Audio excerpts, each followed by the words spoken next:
Second moment है divergence.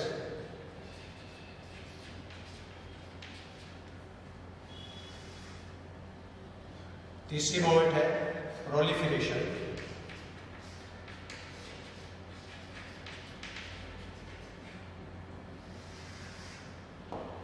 चौथी moment है पॉलीइन्वेजिनेशन।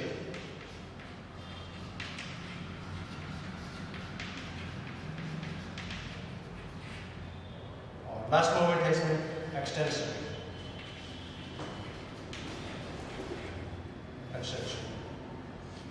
इन सभी को मैं ग्राफिकल फिगर्स के द्वारा मैं डिस्कस करूँगा। सबसे फर्स्ट मोमेंट है दैट इज कन्वर्जेंस। कन्वर्जेंस का अर्थ क्या होता है कि जब अलग अलग डायरेक्शन से कोशिकाएं, अलग अलग दिशाओं से कोशिकाएं माइग्रेट करके किसी एक पर्टिकुलर पॉइंट पर आकर या पर्टिकुलर जगह पर आकर जब एकत्रित हो जाती है तो ये घटना कन्वर्जेंस कहलाती है। इन convergence cells from different directions migrate and accumulate or aggregate at a particular point। जिस तरह कॉलेज में हजारों बच्चे अलग अलग गांवों से अपने अपने घरों से आके कॉलेज के कैंपस में आकर एकत्रित हो जाते हैं, तो ये घटना कन्वर्जेंस। तो उसी तरह एनिमल्स के अंदर भी गैस्ट्रेशन के दौरान अलग अलग डायरेक्शन से कोशिकाएं मूवमेंट करके आती है और एक पर्टिकुलर पॉइंट पर, पर्टिकुलर लोकेलिटी पर, पर्टिकुलर एरिया पर आकर वो एग्रीगेट हो जाती है। तो सेल का ये जो एग्रीगेशन है ये कन्वर्जेंस के नाम से जाना जाता है। और इसका जो बेस्ट एग्जांपल है वो पक्षियों में प्रीमेच्योर स्टिक की फॉर्मेशन। तो प्रीमेच्योर स्टिक की फॉर्मेशन में आपको सिंपली जैसे ये मान लीजिए ब्लास्टोडिस्क है, पक्षियों का ब्लास्टोडिस्क, और इस ब्लास्टोडिस्क का सेंटर वाला जो पार्ट है ये पारदर्शी है, इसको एरिया पेलोसिडा बोलेंगे।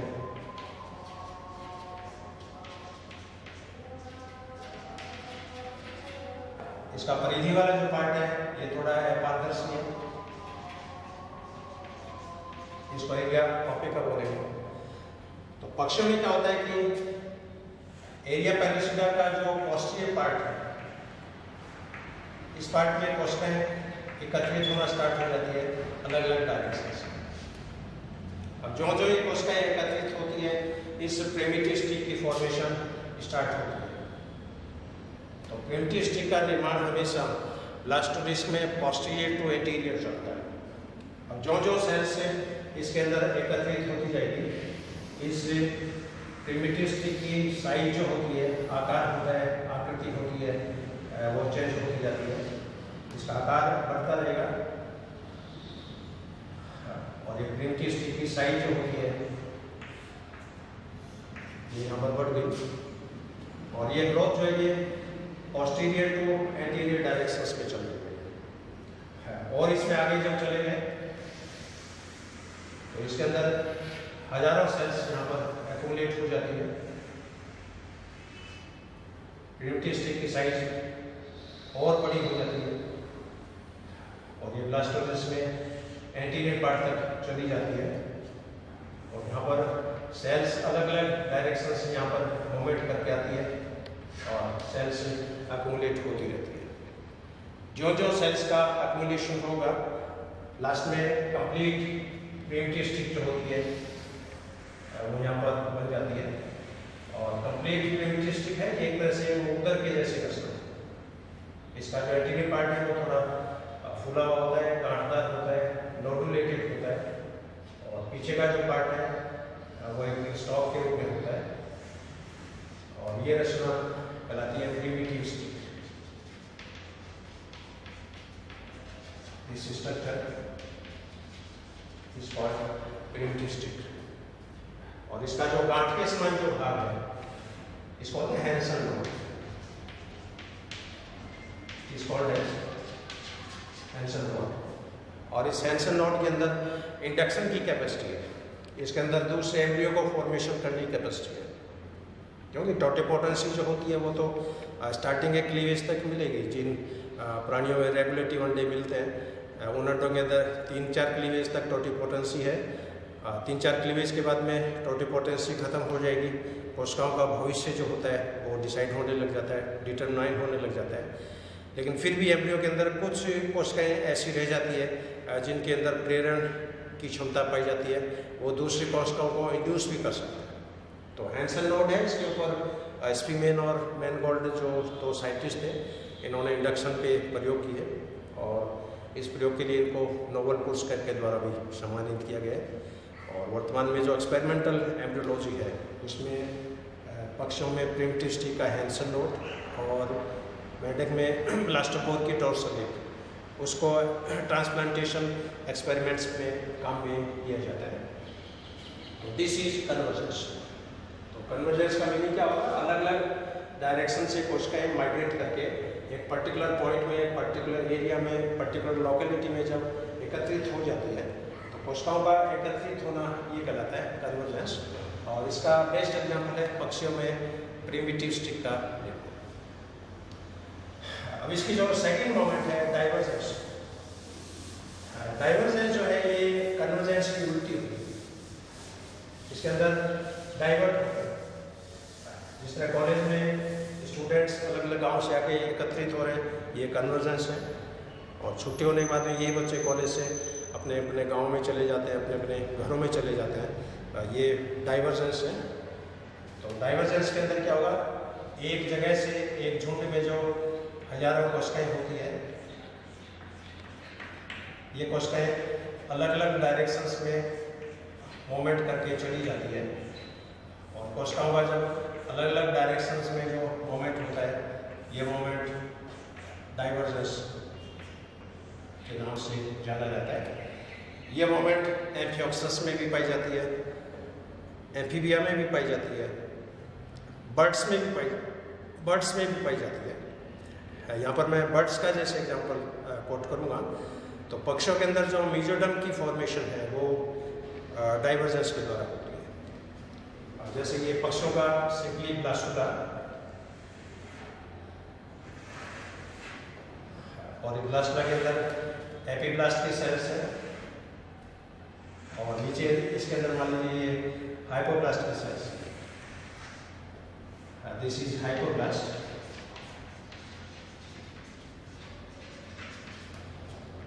This is epiblast. अब अभी मैंने बताया कि हाइपोब्लास्ट में जितने भी सेल्स हैं वो सारी एक्टोडर्म की सेल्स हैं, लेकिन इस एपीब्लास्ट में एक्टोडर्म की सेल्स हैं सभी, मीजोडर्म की 100% सेल्स हैं और 10% इसके अंदर एंडोडर्म की सेल्स हैं। और ये सारी कोशिकाएं अब डाइवर्जेंस के द्वारा यहाँ से माइग्रेट करती हैं। तो यहाँ पर क्या होगा? जो मीजोडर्म की सेल्स हैं वो तो अपनी ही दिशा में माइग्रेट करेंगी, यानी इस मेन एक्सिस में लेफ्ट साइड की सेल है वो लेफ्ट साइड में ही डाइवर्ट होगी, राइट साइड की सेल है वो राइट साइड में ही डाइवर्ट होगी। और ये कोशिकाएं माइग्रेट करके लेफ्ट साइड में और राइट साइड के अंदर एकत्रित हो जाती है। लेकिन एंडोडर्म की जो सेल्स हैं इनके अंदर डायरेक्शन चेंज होता है। तो मान लो एपीब्लास्ट के लेफ्ट साइड में यदि कोई एंडोडर्म की सेल्स हैं तो ये सेल्स माइग्रेट करके हाइपोब्लास्ट के राइट साइड में आके जुड़ जाती है। और इस एपीब्लास्ट के राइट साइड में जो एंडोडर्म की सेल्स हैं ये माइग्रेट करके इस हाइपोब्लास्ट में लेफ्ट साइड के अंदर ऐड हो जाती है। और ये सेल जब ऐड हो जाती है तब ये रचना एंडोडर्म के नाम से जानी जाती है। तो एंडोडर्म में क्या होगा? एंडोडर्म में primary endoderm plus secondary endoderm, उनके बनने से ये कंप्लीट एंडोडर्म की फॉर्मेशन होगी। और ये जो रेड कलर की जो सेल्स हैं ये सेल आपस में फिर टाइट जंक्शंस के द्वारा जुड़ जाती है और आगे चलकर ये मीजोडर्म का निर्माण करती है। और इसमें ये 3 लेयर वाला जो गेस्ला होता है वो यहाँ पर बन जाता है। सबसे बाद एक्टोडर्म, बीच के अंदर मीजोडर्म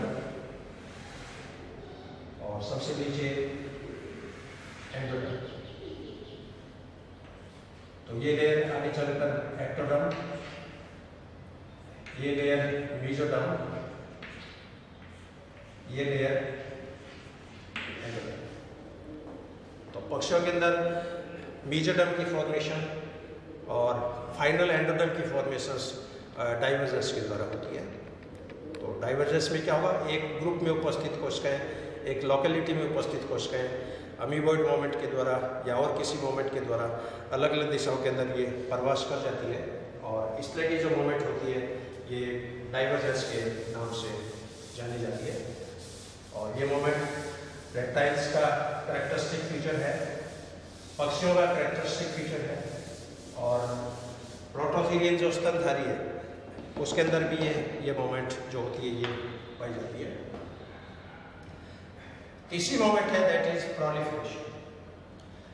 अब प्रोलिफरेशन में नाम से स्पष्ट है, यहाँ पर सेल्स का मल्टीप्लिकेशन हो रहा है। हालांकि गैस्ट्रुलेशन में सेल की मोमेंट की जो स्पीड होती है वो क्लीवेज इतनी नहीं होती है, लेकिन फिर भी आवश्यकता पड़ने पर सेल यहाँ पर डिवाइड हो सकती है। तो कोशिकाओं का अप्रत्याशित रूप से विभाजित होना, रैपिडली मल्टीप्लाई होना, वो कहलाती है प्रोलिफरेशन। यहाँ पर सेल में मूवमेंट नहीं हो रही है, सेल रैपिडली डिवाइड हो रही है, और एम्फियोसिस के अंदर ये मूवमेंट जैसे मिलेगी। यहाँ पर मैं एम्फियोसिस का एग्जाम्पल कोट करूँगा। ये जैसे इनिशियल स्टेज है एम्फियोसिस के एम्ब्रियो की,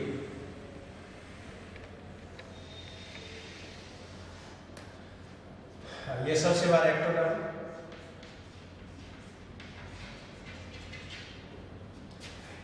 ये ब्लास्टोपोर,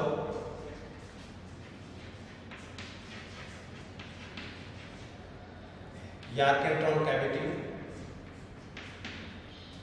अब यहाँ पर आर्केंट्रॉन कैविटी की जो छत है, इस छत में मेसोडर्म की सेल्स होती है, और ये मेसोडर्म की सेल्स यहाँ पर रैपिडली मल्टीप्लाई होती है।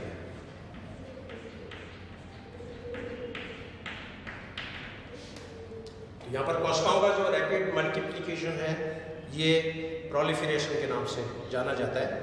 अब जो मेसोडर्म की सेल्स से रैपिडली डिवाइड होगी, ये सेल्स इससे ब्लास्टोसिल के पार्ट के अंदर एकत्रित हो जाती है। और यहाँ पर ये जो सेल के मूवमेंट है ये एक तरह की डाइवर्जेंस है।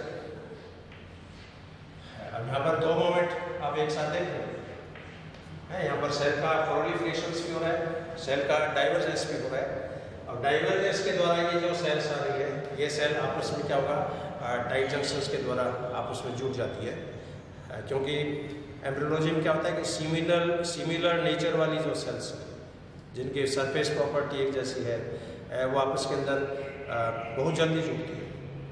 इसको चौर मौसेरे भाई के रूप में जैसे आप मान सकते हो, या इंग्लिश में बोले तो birds which flew in flocks have the same feathers, यानी जो पक्षी झुंडों में उड़ते हैं उनके पंख हमेशा दिखने में एक जैसे होते हैं।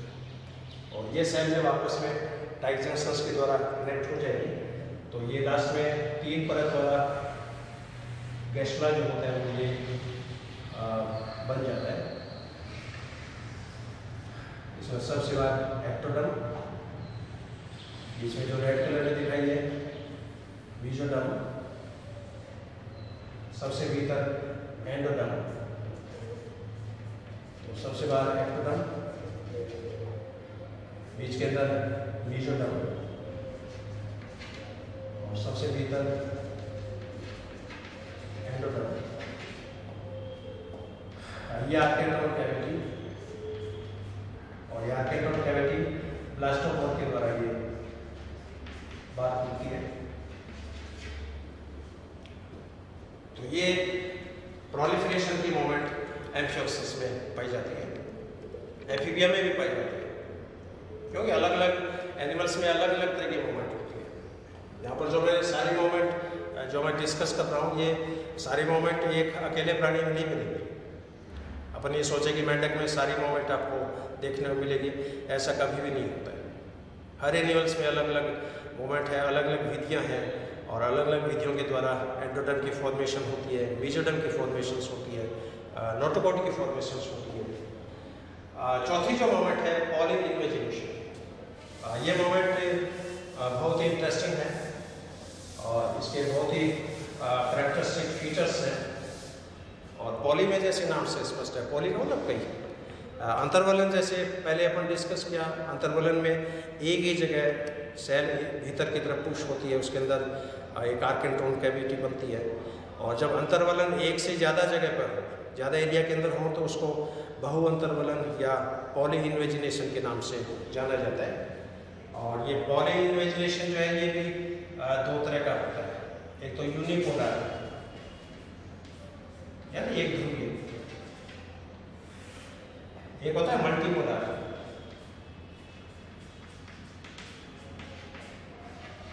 या बहुध्रुवीय।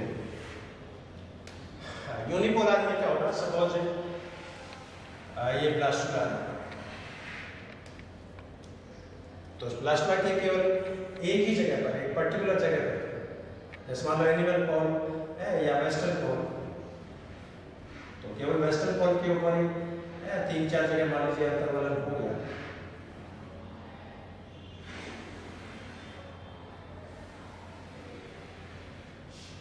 तो वेस्टर्न पॉल पर जैसे आते हैं तो इसमें 3 जगह अंतर्वलन हो रहा है।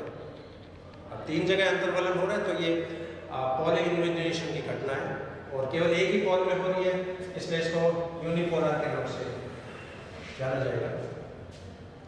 मल्टीपोलर में क्या होता है कि अंतर्वलन एक से ज़्यादा जगह पे होता है। मान लीजिए ये ब्लास्टुला है और इसमें कई जगह, जैसे यहाँ पर मान लीजिए 3-4 बार ये इन्वेजिनेशन हो गया, फिर यहाँ भी ये 3-4 बार इन्वेजिनेशन हो गया, यहाँ पर ये 3-4 बार इन्वेजिनेशन हो गया। अब यहाँ पर जो अंतर्वलन हो रहा है वो 3 अलग अलग लोकेलिटी में हो रहा है, 3 अलग अलग पॉल्स में हो रहा है।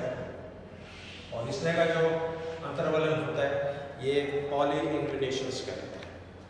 और इस तरह की जो मूवमेंट होती है वो विशेषकर जैसे कैनाल सिस्टम बनता है, मान लीजिए स्पंज के अंदर, स्पंज में जैसे आप फर्स्ट ईयर में पढ़ के आए, उसके अंदर 3 तरह का कैनाल सिस्टम है, ascon type, sycon type, ल्यूकोन type.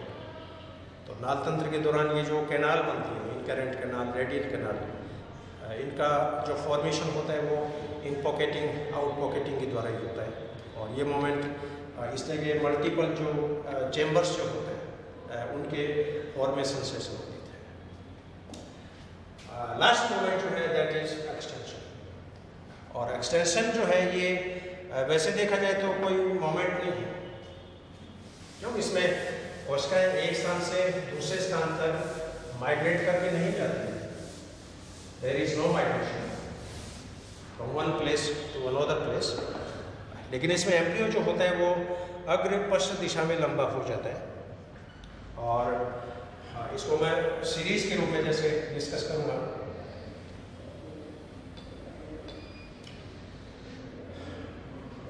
कोई भी एनिमल हो, मान लीजिए मेंढक का सपोज ये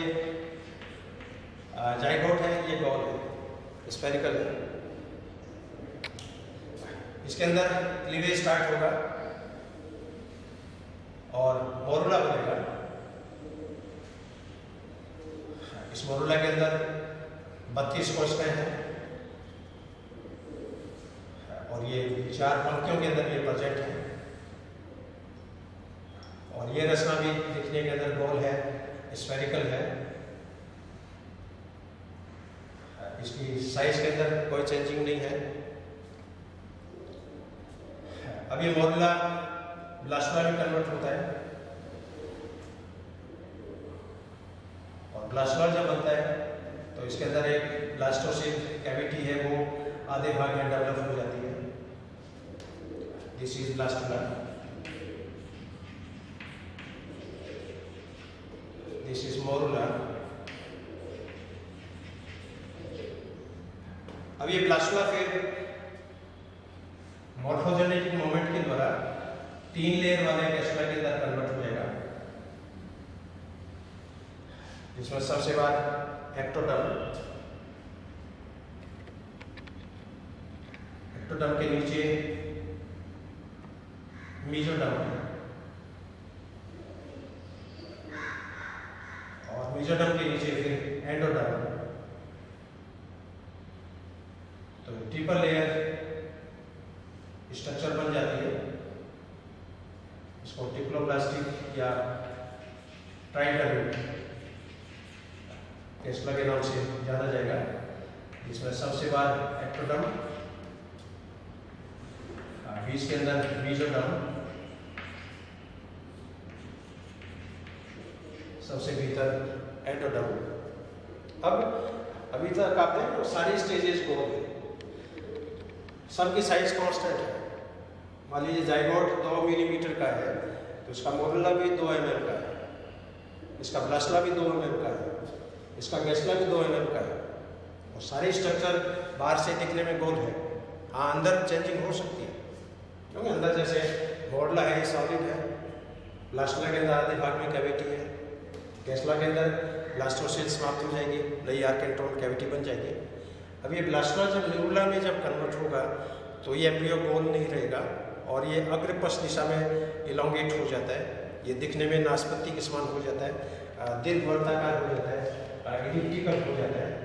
तो ब्लास्टला जब न्यूरुला में कन्वर्ट होता है तो इसकी एम्ब्रियो की जो आकृति है वो इस तरह की हो जाती है। इसका जो एंटीरियर पार्ट है ये चौड़ा हो जाएगा और पोस्टीरियर पार्ट है ये संकरा हो जाएगा। तो एम्ब्रियो का अग्रपश्च दिशा में ये जो आकृति जो चेंजिंग होती है ये चेंजिंग एक्सटेंशंस कहलाती है। यहाँ पर न तो सेल की संख्या में कोई परिवर्तन हो रहा है, न ही सेल की साइज में कोई परिवर्तन हो रहा है, ना ही सेल के अंदर किसी प्रकार की मूवमेंट हो रही है। केवल एम्ब्रियो जो था वो अग्रपश्च दिशा के अंदर लंबा हो गया। तो एम्ब्रियो का एंटीरियर पोस्टीरियर डायरेक्शन में जो इलोंगेशन है इसको एक्सटेंशन के नाम से जाना जाता है और परिवर्तन की ये प्रावस्था न्यूरुला के नाम से जानी जाती है। तो कोई भी एम्ब्रियो हो उसमें गैस्ला तक शेप और साइज लगभग कांस्टेंट रहेगी, लेकिन जो ही गैस्ला न्यूरुला में कन्वर्ट होगा एम्ब्रियो अग्रपश्च दिशा में लंबा हो जाता है और एम्ब्रियो के लंबा होने की जो परिघटना है इसको एक्सटेंशन के नाम से या प्रसार के नाम से जाना जाएगा। लेकिन इसमें इस बात का ध्यान रखें कि एक्सटेंशन है, इसमें कोई मूवमेंट नहीं है। There is no movement, there is no multiplication, there is no proliferation, only embryo elongates in anterior posterior directions. और न्यूरुला जब बनता है तो नर्वस सिस्टम बनना स्टार्ट हो जाता है। जो कोई भी जानवर हो उसमें सबसे पहला जो बॉडी का जो सिस्टम बनेगा वो तंत्रिका तंत्र ही बनता है। उसके बाद ऑर्गन ऊपर से नीचे बनते हैं, डोर्सल टू वेंट्रल बनते हैं, स्मीपस भाग से दूरस्थ भाग की तरफ ऑर्गन की फॉर्मेशंस होती है। तो ये मॉर्फोजेनिक मोमेंट का मैंने शॉर्ट में आपसे सर्वे किया है। तो मॉर्फोजेनिक मोमेंट है ये गैस्ट्रेशन का मुख्य आधार है। यदि मॉर्फोजेनिक मोमेंट नहीं होगी तो प्राणियों के अंदर ऑर्गन फॉर्मेशंस नहीं होगी, क्योंकि अपने शरीर के अंदर जो ऑर्गन है जैसे किडनी है, लीवर है, हार्ट है, इनको निर्माण करने वाली कोशिकाएं माइग्रेट करके भीतर जानी चाहिए। इसलिए ब्लास्टला खोखला है, ब्लास्टला का खोखला होना बहुत जरूरी है। यदि ब्लास्टला खोखला नहीं होगा तो मेसोडर्म एंडोडर्म की सेल्स अंदर एंटर नहीं करेगी। तो कई बार ऐसा होता है कि ब्लास्टोसिल की प्रॉपर फॉर्मेशंस नहीं होती है या ब्लास्टोसिस बनती नहीं है, उस केस में मेसोडर्म और एंडोडर्म की सेल है वो बाहर ही रह जाती है। और इस प्रकार के जो गैस्ट्ला होते हैं उनको एक्सोगैस्ट्ला के नाम से जाना जाता है। और कई बार मनुष्यों में भी आपने अखबार में न्यूज़ पढ़ी होगी, कुछ बच्चों का हार्ट जैसे बाहर बन गया है, बॉडी के बाहर हार्ट है। कई बार मैंने ऐसे बच्चे भी देखे जिसमें इसोफेगस से फिर आमाशय शरीर के बाहर निकला हुआ है और फिर उसकी ड्यूटीना है वापस पेट के अंदर एंटर कर रही है। तो जो ऑर्गन शरीर के अंदर बनने चाहिए वो ऑर्गन शरीर के बाहर जब आ जाते हैं तो ये मोमेंट के फेल होने के कारण है। और इस तरह के जो गैस्ट्ला होते हैं उनको एक्सोगैस्ट्ला के नाम से जाना जाता है। और अभी इसका आधा पार्ट और है वो नेक्स्ट व्याख्यान में मैं आपसे शेयर करूँगा। अभी इसकी फिजियोलॉजी का जैसे कवरेज आएगा, गैस्ट्रेशन में क्या क्या फिजियोलॉजी होती है, क्या कैटाबॉलिज्म है, क्या एनाबॉलिज्म है, सेल में क्या क्या केमिकल प्रॉपर्टीज चेंजिंग होती है, यहाँ पर जीन की चेंजिंग भी होती है। क्योंकि अब गैस्ट्रेशन के बाद में जो प्रोग्राम रहेगा वो एपिजीनोटिपिक प्रोग्राम है। अब सेल की टोटिपोटेंसी ख़त्म हो गई है, सेल का लगभग डिटर्मिनेशन हो गया है, और एक्टोडर्म की हर सेल में अलग अलग तरह के प्रोटीन्स हैं। और यहाँ पर साइंटिस्ट होते हैं, वो बाकायदा बता सकते हैं कि ये सेल आगे चलकर रेटिना बनाएगी, ये सेल आगे चलकर कार्टिलेज बनाएगी, ये सेल आगे चलकर लीवर बनाएगी, किडनी बनाएगी। तो हर सेल का अपना अपना केमिकल मेकअप हो जाता है, और हर सेल में अब इंडिविजुअल जीन जो होते हैं वो यहाँ पर एक्टिव हो जाते हैं, और इंडिविजुअल जीन जो होते हैं वो एपीजीन के नाम से जाने जाते हैं। जैसे आरबीसी का निर्माण करने वाली सेल्स में हीमोग्लोबिन को बनाने वाला जीन सक्रिय हो जाएगा, मांसपेशियों को बनाने वाली सेल्स में एक्टिन मायोसिन को बनाने वाला जीन सक्रिय हो जाएगा, कार्टिलेज के अंदर कॉन्ड्रिन प्रोटीन्स को बनाने वाला जीन सक्रिय हो जाएगा, हड्डियों के अंदर ऑसिन प्रोटीन्स को बनाने वाला जीन सक्रिय हो जाएगा। जबकि ये सारी सेल बन रही मेसोडर्म से ही है, लेकिन आगे जो जो चलेंगे डाइवर्सिफिकेशंस होता जाता है। एपिजेनेटिक लैंडस्केप का मॉडल जो है वो यहाँ पर देखने को मिलेगा। तो एपिजीनोटाइपिक प्रोग्राम अब गैस्ट्रेशन के बाद में, क्योंकि इंडक्शन का जैसे चैप्टर आएगा, कॉम्पिटेंस का चैप्टर आएगा, तो बहुत ही इंटरेस्टिंग चैप्टर है। और आगे के अब जितने भी टॉपिक हैं वो सारे जीन लेवल पे हैं। हर एक्टिविटी जीन्स के द्वारा कंट्रोल होती है। हालांकि यहाँ पर भी जीन का एक्शन है, चाहे स्पर्मेटोजेनेसिस हो, चाहे ओजेनेसिस हो, चाहे क्लीवेज हो, चाहे गैस्ट्रेशन हो, हर स्टेप में कोई न कोई जीन, कोई एंजाइम्स, कोई न कोई प्रोटीन्स यहाँ पर इन्वॉल्व होता है। और गैस्ट्रेशन की क्या सिग्निफिकेंस है, किन किन जर्म लेज से क्या क्या ऑर्गन्स बनेंगे, तो अभी इसका एक पार्ट इस चैप्टर का भी अपना और रहेगा। ये अगले व्याख्यान में मैं आपसे शेयर करूँगा। आपने ये व्याख्यान ध्यान से सुना, इसके लिए मेरे जूलॉजी डिपार्टमेंट की तरफ से, लोहिया कॉलेज की तरफ से और मेरी तरफ से I am highly thankful to you. Have a great day, have a good day. Thank you very much.